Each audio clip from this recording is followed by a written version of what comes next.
कल एकादशी है। कल क्या है? एकादशी। और कौन सी एकादशी है? भीमसेनी एकादशी, जिसे निर्जला एकादशी भी कहते हैं। आप साल भर कोई एकादशी ना कर पाए तो कल वाली एकादशी कर लो, मतलब भीमसेनी एकादशी कर लेने से साल भर की एकादशी करने का फल प्राप्त हो जाता है। भीम भैया एकादशी नहीं करते थे, तो भीम भैया ने कहा क्या हम एकादशी नहीं करते तो क्या हम एकादशी का फल नहीं मिलेगा? भगवान ने कहा कैसे मिलेगा, आप तो करते ही नहीं, करिए किया करो। बोले कैसे करें, हमें भूख ज्यादा लगती है। तब भगवान ने कहा कोई बात नहीं, आपको भूख ज्यादा लगती है तो आप ये निर्जला एकादशी कर लो। ये जो जेठ माह के शुक्ल पक्ष की एकादशी है, ज्येष्ठ मास के शुक्ल पक्ष की जो एकादशी है, यह एकादशी कर लेने से आपको संपूर्ण एकादशी करने का फल प्राप्त हो जाता है। आप भी कल एकादशी रहिएगा। एकादशी कैसे शुरू करते हैं? सवेरे भगवान का पूजन करके, भगवान का दर्शन करके, भगवान का चरणामृत चरणोदक लेकर के आप एकादशी स्टार्ट कीजिएगा। चरणामृत लेकर के एकादशी स्टार्ट कीजिएगा। और दिन भर हो सके तो आप निर्जला करिए, वरना जल ले सकते हैं। फल कुछ ना खाएं, कुछ ना लें, वो बहुत अच्छा है, नाम ही निर्जला है। पर यदि आप रेगुलर करते हैं, जो कभी नहीं करते कल ही करेंगे, वो तो निर्जला रहें। पर जो रेगुलर करते हैं वो निर्जला रह सकें तो रहें, वरना आप जल ले सकते हैं। आप तो रेगुलर करते हैं, इसलिए जल चाहे तो ले लें, वरना आपकी इच्छा। एकादशी में किया गया पुण्य कई गुना बढ़कर मिलता है। एकादशी क्यों आती है? ताकि आप इस एकादशी के दिन पूरा समय भगवान को दें, पूरा मन प्रभु के चरणों में लगाएं। एकादशी का अर्थ ही है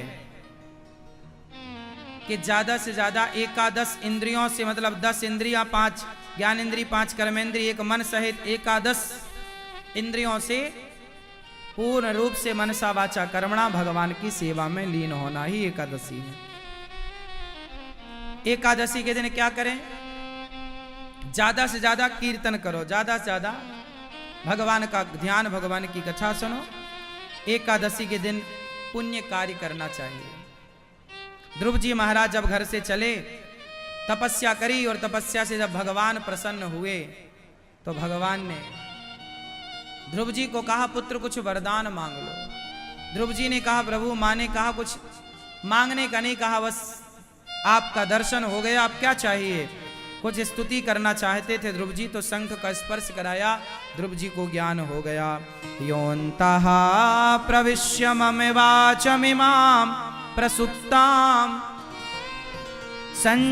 संजीवयत्यखिल शक्तिधरः स्वधाम्ना अन्यास्तहस्तचरणश्रवणत्वगादीन् प्राणान् नमो भगवते पुरुषाय तुभ्यम्।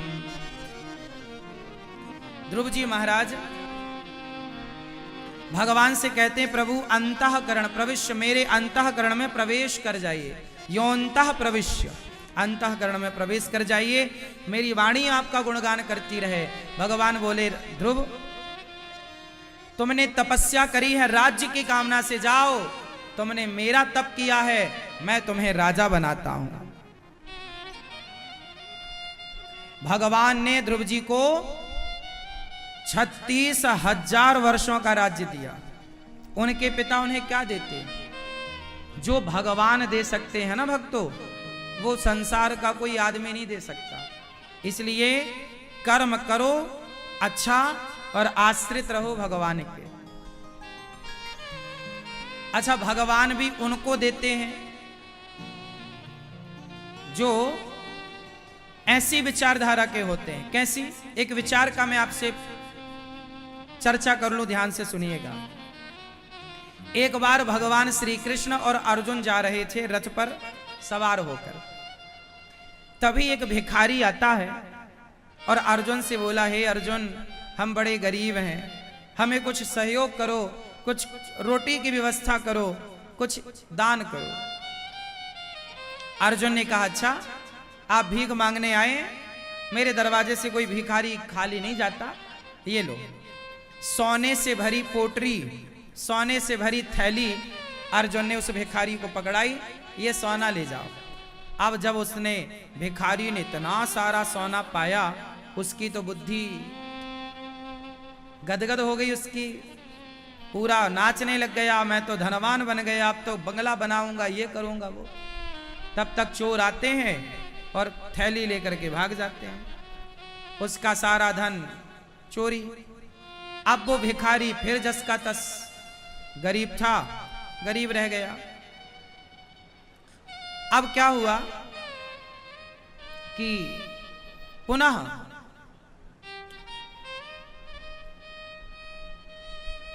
वो भिखारी अर्जुन के पास गया, हे अर्जुन, वो जो सोना आपने दिया चोरी हो गया, कुछ और दो। अर्जुन ने दया करी और उसे बेशकीमती बहुत अनमोल मणि प्रदान की। अब वो भिखारी मणि लेकर बड़ा प्रसन्न हुआ, मैं अब बंगला बनाऊंगा अपने लिए, ये वो करूंगा, सपना देखने लग गया। कि तभी उसे प्यास लगी और वो एक सरोवर में गया, और जैसे ही पानी पीने झुका, उसकी मणि सरोवर में गिर गई। बहुत खोजा पर उसकी मणि उसे ना मिली।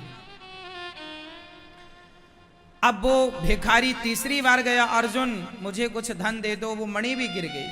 अब अर्जुन बोले, तेरे भाग्य में गरीबी है, अब जाएगी नहीं, तू गरीब ही रहेगा। मैंने 2 बार तुझे बहुत कुछ दिया, पर तेरे हाथ टिका नहीं तेरे पास। बहुत गरीब था वो आदमी। अर्जुन ने 2 बार प्रयास भी किया धन देकर, पर कुछ लोगों के भाग्य में गरीबी होती है। तब भगवान कृष्ण मुस्कुराए और भगवान बोले, अर्जुन, इसके भाग्य में गरीबी नहीं है, अमीरी है। तो प्रभु फिर मेरा दिया धन इसके पास ठहरता क्यों नहीं? भगवान बोले, अब ठहरेगा। अब भगवान ने उसे कुछ पैसे निकाल कर दिए, कुछ पैसे, 2-4 पैसे निकाल कर दिए। अब भिखारी जब वो पैसे लेकर चला, तो भिखारी सोचा, राम राम, इस पैसे में क्या होगा, इससे थोड़ी कुछ गुजारा होना है। जब उसे पैसा मिला कुछ, तो एक मछुआरा मछली पकड़कर ले जा रहा था, उसके जाल में बहुत तड़प रही थी। तो भिखारी ने कहा, भैया ये मछली छोड़ दो, अच्छा मुझे दे दो, मैं छोड़ दूंगा सरोवर में। मछुआरा बोला, पैसा लूंगा। तो उस भिखारी को जो भगवान कृष्ण ने कुछ पैसे दिए, 2-4, ये ले ले। मछुआरे को भी लगा एक मछली कितने पैसे, ठीक है। वो मछुआरा चला गया, और जैसे ही इस भिखारी के कमंडल में मछली आई, उस मछली के गले में उसकी मणि फंसी थी जो अर्जुन ने दी थी, उसकी मणि वापस उसे मिल गई। वो चिल्ला पड़ा प्रसन्न, मिल गई मिल गई। चोर वहां जंगल में बैठे, उनको लगा कि लगता हमारी खबर इसको मिल गई। तो जो सोना चुराया चोरों ने वापस कर दिया, भाई साहब ये अपना सोना तुम रखो, राजा से शिकायत मत करना। उस भिखारी का सारा खोया हुआ धन वापस आ गया। अब अर्जुन ने भगवान से पूछा कि प्रभु, उसका सारा धन खो चुका था, उसे कैसे मिल गया? तब भगवान कृष्ण बोले, अर्जुन, जब उसे तुमने सोना दिया और मणि दी, तो उसने अपने बारे में सोचा कि मैं अपना घर बंगला बनाऊंगा, लेकिन जब मैंने उसे पैसा दिया तो उसने तड़पती हुई मछली के बारे में सोचा। और जो दूसरों के बारे में सोचता है, मैं उसे धन धान्य से भर देता हूं।